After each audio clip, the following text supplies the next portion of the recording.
At ito na nga, makakakain na tayo ng isang authentic Indian food. Uy, may galit. The Royal Indian Spice dito sa may bandang Fairview.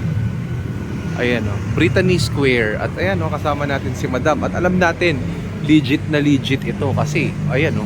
Oh, let's go! At look at that. Ayan ang kanilang menu.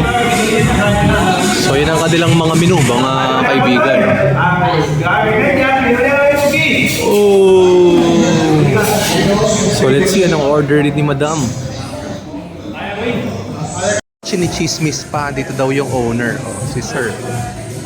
Ay! Love, umorder ka na, dumadance-dance ka pa dyan. Ano yan? Ano yan? Ew!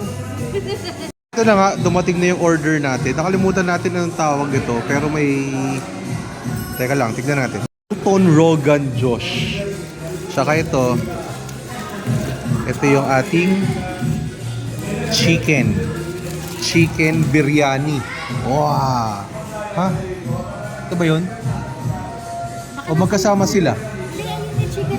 Ay, may chicken sa loob. Nagtatago. Okay. So, ayan siya. Ganun siya. Ayun na nga guys. Ito pala is lamb. So, ang ganda ng pagkakaluto niya kasi ang dali tanggalin nung meat dun sa buto. Tapos yun, may yogurt. Hindi ko alam kung para dito or para dito yun. Pero okay naman siya.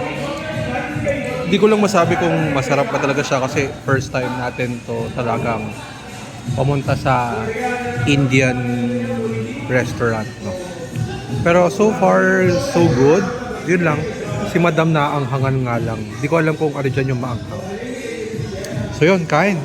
At ito na nga, cheers daw kami sa Gulab Hamur. Gulab Hamur. Then ito, sweet lang. Parang yogurt.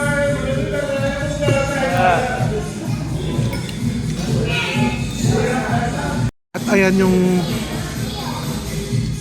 gitna niya, para siyang pudding. Pudding. Ayan. Tapos matamis.